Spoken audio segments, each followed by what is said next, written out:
Guys what's up welcome back to topic science. आज हम start करने वाले हैं lecture number 5 of chemical reaction and equation class 10। ठीक है, अभी तक हमने क्या क्या कर लिया था, टाइप्स ऑफ रिएक्शन के दो पार्ट्स हमने कंप्लीट कर लिए थे, जिसका नाम है कॉम्बिनेशन रिएक्शन और डिकम्पोजिशन रिएक्शन। ठीक है, डिकम्पोजिशन रिएक्शन के 5 केसेस भी हमने करे थे, फेरिक सल्फेट, लेड नाइट्रेट, ठीक है, वो सब सिल्वर क्लोराइड, ये सब वाले हमने केसेस भी कर लिए थे एकदम कंप्लीट। आज हम करने वाले हैं ये तीनों रिएक्शंस और, ठीक है, हमें पांच तरीके की रिएक्शंस हमने पढ़ी थी ना, तो आज हम कंप्लीट करेंगे इन तीनों को। और फर्स्ट ऑफ ऑल मैं आपको एक ओवरव्यू दे देता हूँ सारी की सारी रिएक्शंस का। तो देखिए, कॉम्बिनेशन रिएक्शन, इसके नाम से पता चल रहा था, मैंने आपको बताया था, कोई भी आपको दो एलिमेंट्स इस फॉर्म में गिवन होंगे, ठीक है, और वो कंबाइन होकर आपको इस फॉर्म में मिल जाएंगे आफ्टर रिएक्शन। इसका मतलब क्या हुआ, ए मान लो आपको कोई भी एलिमेंट है Mg, बी मान लो O, ठीक है, इसकी हमने रिएक्शंस कराई तो हमें किस फॉर्म में मिलेगा, कंबाइंड फॉर्म में, ठीक है, MgO, ठीक है, ये फॉर्म होती है कॉम्बिनेशन रिएक्शन। तो अगर आपने नहीं पता इन दोनों रिएक्शंस के बारे में, सबसे ज्यादा इंपॉर्टेंट होती है ये वाली रिएक्शन, तो इस पे बिल्कुल फोकस करके रखो अपना। बार बार मैं कह रहा हूँ, बार बार ये हर साल दिखती है बोर्ड्स के एग्जाम में, तो इसको ध्यान से करना। इसके वो जो 5 केसेस है ना, उनमें से कोई भी एक केसेस आ जाता है, कैल्शियम कार्बोनेट वाला ज्यादा केस आता है। तो चलिए, डिकम्पोज का मतलब होता है सड़ना, गलना, तोड़ना, बेसिकली तोड़ना, यहाँ पर तोड़ना है डिकम्पोजिशन से मतलब आपको कोई भी एक रिएक्शन, कोई भी एक जो मॉलिक्यूल या फिर कंपाउंड आपको मिलेगा वो इस फॉर्म में मिलेगा। देखो, मैं ले लेता हूं AgCl, ठीक है, इस फॉर्म में मिलेगा, और आपको कोई भी एनर्जी से इसको तोड़ना पड़ेगा आफ्टर रिएक्शन, ये आपको इस फॉर्म में मिलेगा Ag+Cl2। मतलब ये अलग अलग हो गए ना, डिकम्पोज हो गए, टूट गए अलग अलग। तो आपको अब ध्यान से देखो, ये तो कंबाइन कर रहा है और ये तोड़ रहा है कॉम्बिनेशन को, तो ये इसके अपोजिट हुआ, ठीक है, ये इसके अपोजिट हुआ। Combination reaction are opposite of decomposition reaction, या फिर डिकम्पोजिशन रिएक्शन अपोजिट है कॉम्बिनेशन रिएक्शन के। आज हमें पढ़नी है ये बड़ी ज्यादा इंपॉर्टेंट है। डिस्प्लेसमेंट रिएक्शन के बारे में देखते हैं। देखो क्या होता है, इसके लिए आपको first of all reactivity series पढ़नी पड़ेगी, रिएक्टिविटी सीरीज, वो आज हम पढ़ाएंगे। ठीक है, ये क्या कहता है डिस्प्लेसमेंट रिएक्शन। मान लो आपको कोई रिएक्शन करानी है, Zn वाली लेते, ये ले लेते हैं Fe+CuSO4।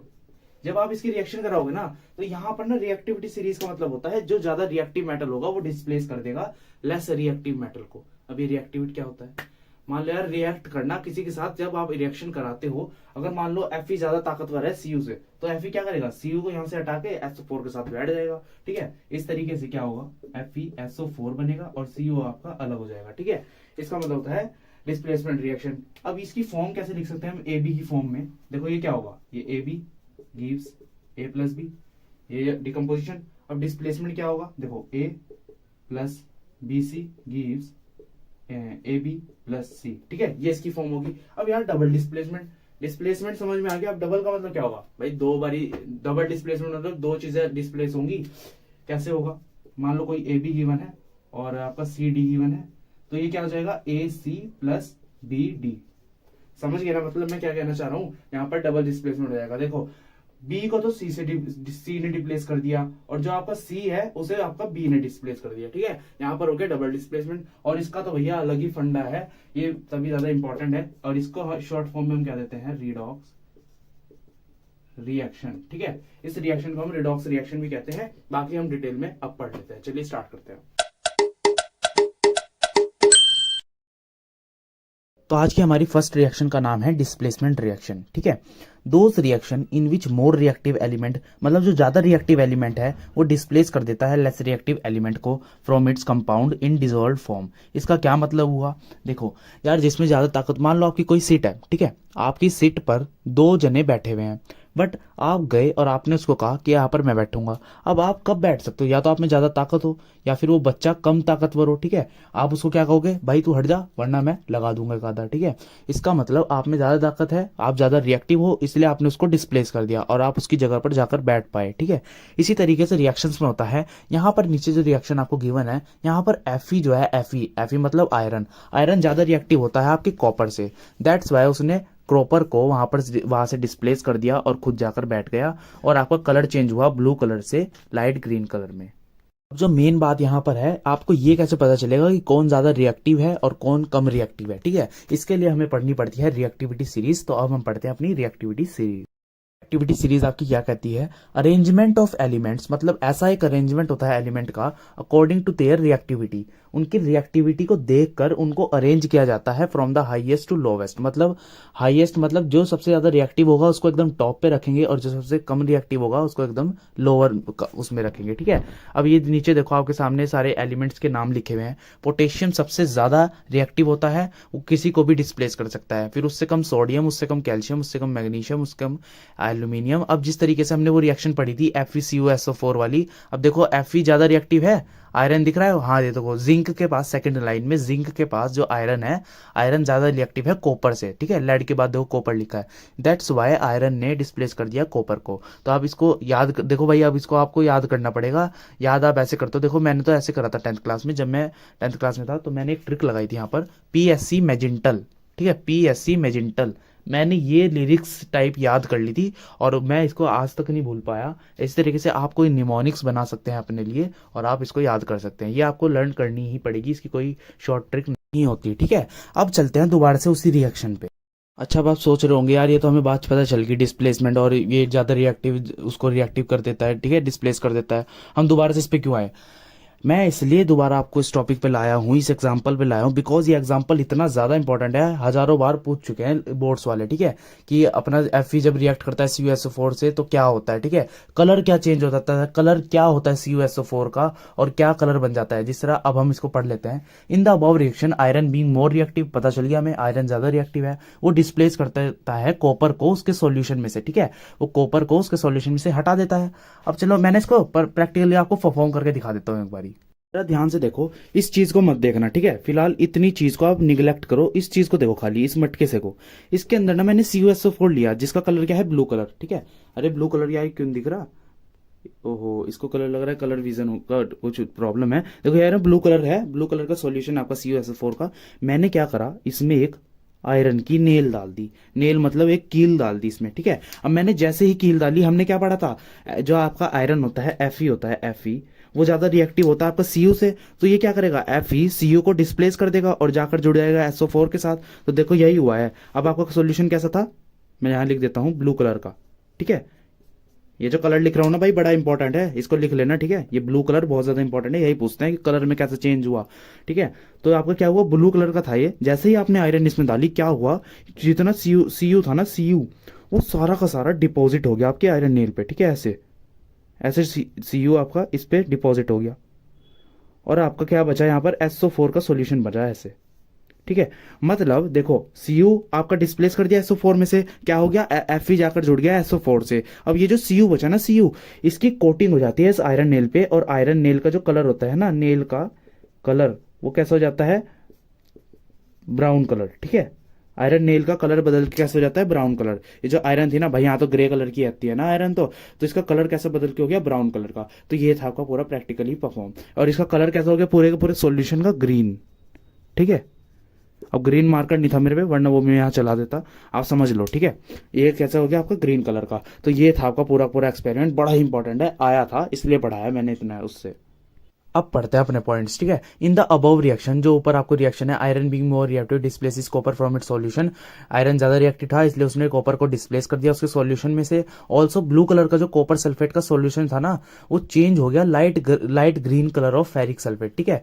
फेरिक सल्फेट कहते हैं FeSO4 को, ठीक है, उसके लाइट ग्रीन कलर में वो चेंज हो गया। Second point, copper metal get deposited on iron nail. अब भैया जो उसने कॉपर को डिस्प्लेस करा है तो वो सॉल्यूशन में ही, तो वो जाकर ना सारा का सारा डिपॉजिट हो जाता है आयरन नेल के ऊपर, and iron nail become brown. आप ना यार ये एक्सपेरिमेंट देख भी सकते हो, आप ले आना मार्केट से सामान और आप कर भी सकते हो इसको परफॉर्म, ठीक है, कोई हार्ड चीज नहीं है, या फिर आप अपनी स्कूल की लैब में जाके भी कर सकते हो। एक बार आप ना इसका स्क्रीनशॉट ले लो और इसको ना अपनी नोटबुक में ड्रॉ कर लेना।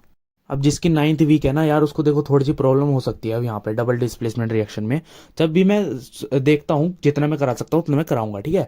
डबल डिस्प्लेसमेंट रिएक्शन, इसमें क्या होता है, डबल डिस्प्लेसमेंट होता है, इसका मतलब दोज रिएक्शन इन विच दो कंपाउंड क्या होता है, दो से ज्यादा एलिमेंट्स जिसमें होता है, ठीक है, compounds react by an exchange of ions. अब यहां पर आती है ये वर्ड आयन। यहां पर आयन क्या होता है भैया, आयन होता है कोई पॉजिटिवली चार्ज पार्टिकल और नेगेटिवली चार्ज्ड पार्टिकल, ठीक है, ऐसा पार्टिकल जिस पे चार्ज हो। अब ये भी नहीं समझ में आ रहा तो चलिए अभी करके बताते हैं, पहले हम पढ़ लेते हैं। To form two new compounds, ठीक है, रिएक्ट करके डिस्प्लेस करके वो दो नए कंपाउंड्स बनाता है, are called double displacement reaction, ठीक है। एक्सचेंज ऑफ, और ये रिएक्शन होती कैसे है, एक्सचेंज ऑफ आयन से। इस रिएक्शन को कह देते हैं double displacement reaction. Mostly double displacement reaction are called precipitation reaction, ठीक है। ज्यादा से ज्यादा जितनी भी यहाँ पर डबल डिस्प्लेसमेंट रिएक्शन होती है ना, ये प्रेसिपिटेशन रिएक्शन भी होती है। अगर मैं आपसे पूछता हूँ भाई एक प्रेसिपिटेशन रिएक्शन बताओ, तो आप ना वहाँ पे डबल डिस्प्लेसमेंट रिएक्शन भी लिख सकते हो। जिस तरीके से नीचे जो रिएक्शन है, ये बड़ी इंपॉर्टेंट रिएक्शन है नीचे वाली। लास्ट में ना मैं सोच रहा हूँ सारी सारी रिएक्शंस एक जगह लिख के आपको दोबारा से रिवाइज भी करा देंगे। पहले पढ़ लेते हैं, देखो ये बी ए किसका सिंबल होता है, बैरियम का, ठीक है। बैरियम क्लोराइड जब रिएक्ट करता है आपका सोडियम सल्फेट से, तो वो क्या बनाता है, बैरियम सल्फेट बनाता है।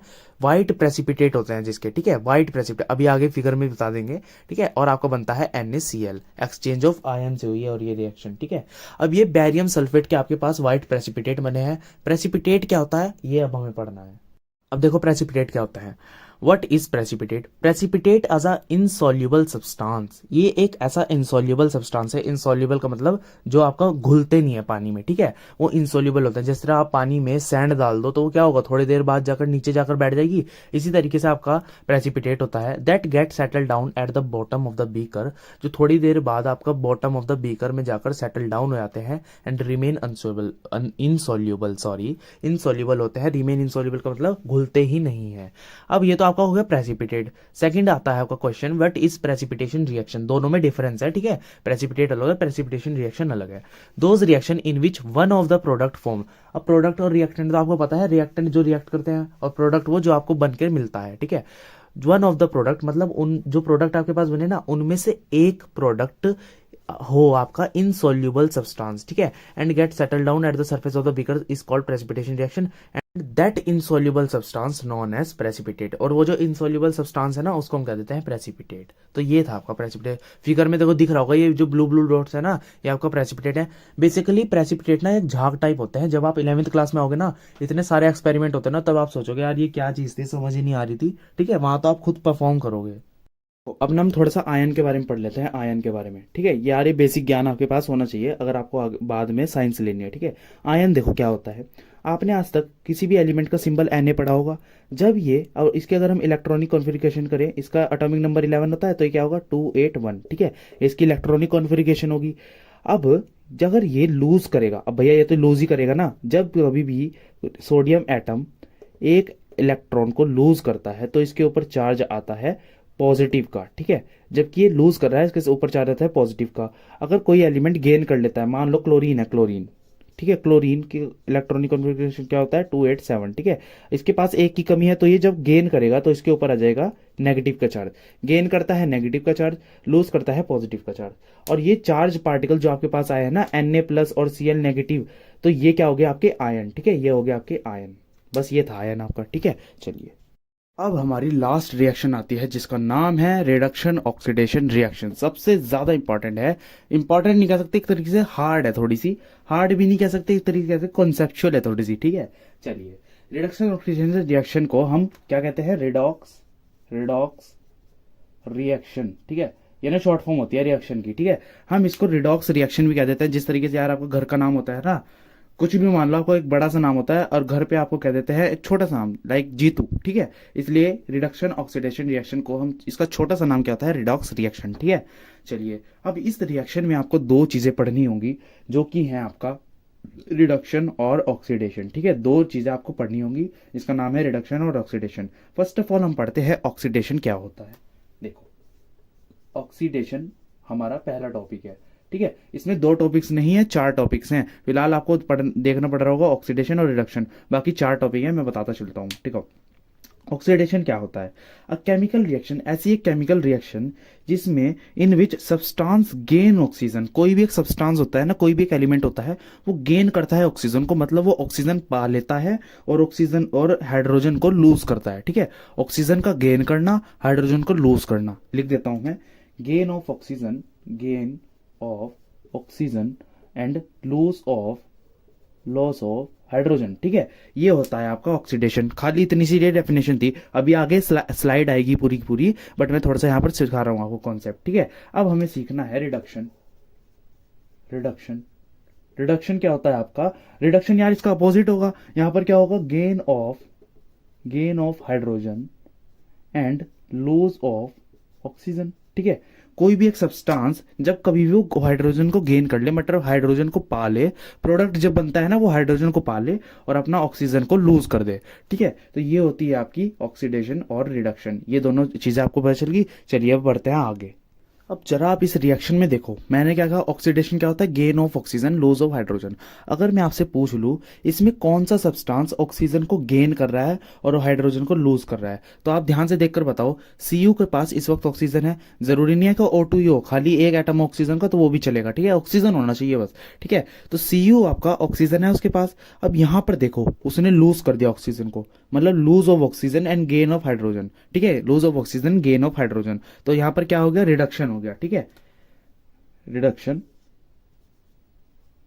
हो गया। ठीक है, रिडक्शन ऑफ O2। ठीक है, तो यहां पर तो आपको रिडक्शन तो पता चल गया कि लूज ऑफ ऑक्सीजन ये कर रहा है, तो यहां पर क्या हुआ, रिडक्शन। लूज ऑफ ऑक्सीजन का मतलब होता है रिडक्शन।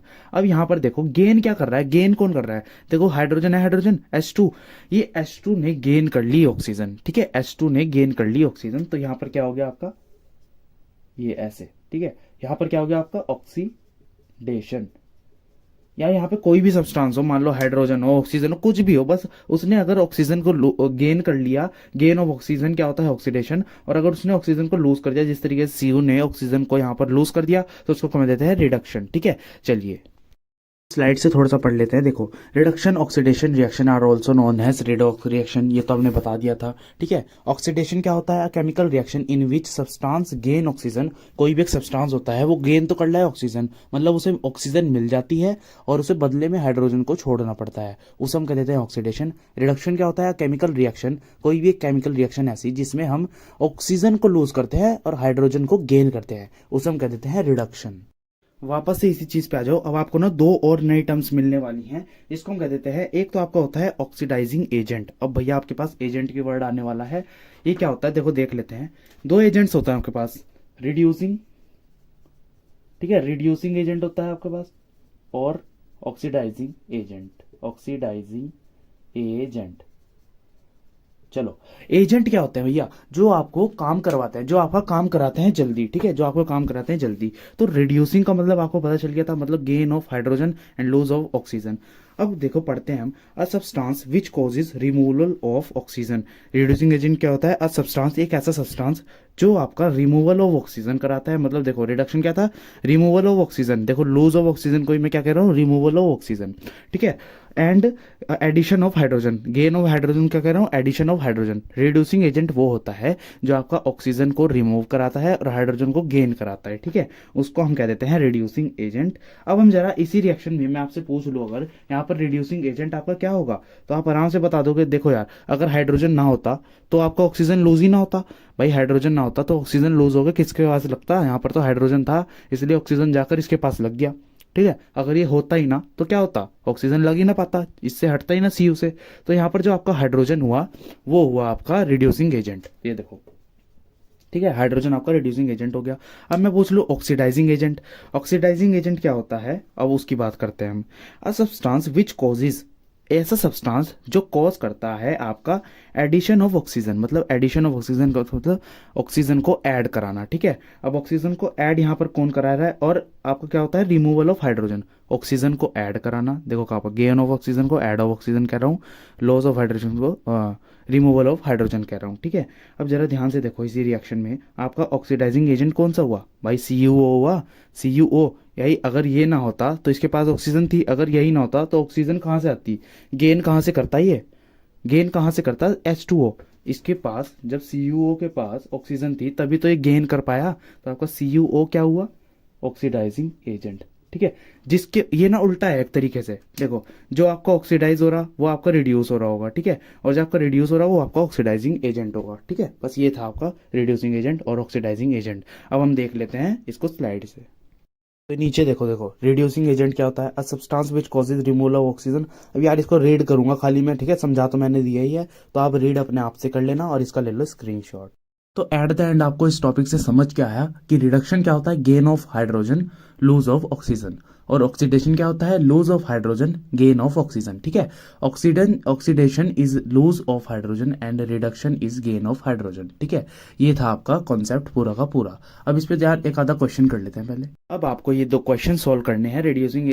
देखो इसमें आपको क्या क्या बताना है, देखो रिडक्शन कहाँ पर हो रहा है ये बताना है, ऑक्सीडेशन कहाँ पर हो रहा है ये बताना है, रिड्यूसिंग एजेंट कौन है इन चारों में से ये बताना है, ऑक्सीडाइजिंग एजेंट कौन है ये आपको बताना है, और इसी क्वेश्चन में भी यही चीज़ करनी है। अच्छा ये क्वेश्चन हमने पहले सॉल्व कर लिया तो ये मैं नहीं करा रहा, बताओ कराऊं, चलो करा देता हूँ, ठीक है करा देते हैं, कोई नहीं। रिडक्शन क्या था आपका, रिडक्शन था हाइड्रोजन का गेन होना, ठीक है। यहाँ पर मैं लिख देता हूँ छोटा सा, हाइड्रोजन गेन ऑक्सीजन लूज, ठीक है। इस तरीके से याद कर लो, रिडक्शन हाइड्रोजन गेन ऑक्सीजन, और ऑक्सीडेशन क्या था, ऑक्सीडेशन का मतलब होता है गेन ऑफ ऑक्सीजन और अपना लूज ऑफ हाइड्रोजन, ठीक है। ये होता है आपका ऑक्सीडेशन। अब हम करते हैं, देखो किसने अपना ऑक्सीजन को, अच्छा दोनों केस देखना एकदम पता चल जाएगा। अगर आपको हाइड्रोजन नहीं गेन होती हुई दिख रही तो आप देख लो कि ऑक्सीजन कहाँ पर लूज हो रही है, तो आपका CuO पे देखो ऑक्सीजन लूज होगी, इसका मतलब यही है आपका जहां पर रिडक्शन हो रहा है, ठीक है। तो ये आपका रिडक्शन कहाँ पर हुआ, CuO पर, ठीक है। ऑक्सीडेशन कहाँ पर हुआ, H2 पर, देखो H2 था उसने ऑक्सीजन को गेन कर लिया, तो आपका H2 क्या होगा, ऑक्सीडेशन। अब मैंने कहा था ये एकदम अपोजिट होते हैं, जहां पर रिडक्शन हो रहा होगा ना वही आपका ऑक्सीडेशन ऑक्सीडाइजिंग एजेंट होगा, ठीक है, वही आपका ऑक्सीडाइजिंग एजेंट होगा, और जब आपका रिड्यूसिंग एजेंट होगा वही आपका ऑक्सीडेशन हो रहा होगा। यार अच्छा ये बात बताओ, रिड्यूसिंग एजेंट मैंने क्या बताया था, ऑक्सीडाइजिंग एजेंट मैंने क्या बताया था, सब्सटेंस, ये वाला बता रहा हूँ, a substance which causes addition of oxygen, मतलब एडिशन ऑफ ऑक्सीजन को करा रहा होगा। अच्छा ये अगर ये होता ही ना तो एडिशन ऑफ ऑक्सीजन होता कैसे, तो आपको यही नहीं होगा अगर ऑक्सीडाइजिंग एजेंट, तो यहाँ पर ये आ गया, ठीक है। आप वैसे इस तरीके से भी याद कर सकते हो, अगर आपको याद करने में थोड़ी कॉन्सेप्ट समझने में दिक्कत हो रही है, ये इसका एकदम अपोजिट होता है। अब इसी तरीके से आपको ये करना है, चलिए अब इसको करते हैं। अब जरा इस क्वेश्चन को ध्यान से देखो, इसमें तो भैया कहीं भी ऑक्सीजन का नामो निशान ही नहीं है। अब इसमें कैसे बताओगे आप ऑक्सीडेशन और रिडक्शन, ध्यान से देखना, आपको ना एक चीज लेकर चलनी है, जरूरी नहीं आपको ऑक्सीजन और हाइड्रोजन दोनों चीज गिवन हो, आपको देखना है सब्सटेंस ऑक्सीडाइज का मतलब जहां पर ऑक्सीडेशन क्या होता था, देखो ऑक्सीडेशन क्या होता था, लूज ऑफ हाइड्रोजन, जहां पर भी हाइड्रोजन का लूज हो रहा हो, हाइड्रोजन का लूज हो रहा हो, देखो H2S है, H2S यहाँ पर खाली S है, मतलब S ने अपना हाइड्रोजन लूज कर दिया, और लूज ऑफ हाइड्रोजन क्या था आपका, ऑक्सीडेशन, ठीक है। इस ऐसे ऐसे क्वेश्चंस भी आ सकते हैं भाई, ठीक है। ये थोड़ा अलग सा हो गया ना, उसमें ऑक्सीजन नहीं गिवन है, तो आपका रिडक्शन कहाँ पर हुआ, रिडक्शन कहाँ पर हुआ, ओफो, अच्छा हाँ रिडक्शन, देखो रिडक्शन क्या हुआ आपका, हाइड्रोजन का गेन करना, ठीक है। तो रिडक्शन गेन किसने करा, आपका Cl ने गेन कर लिया, तो ये क्या हो जाएगा आपका H2S,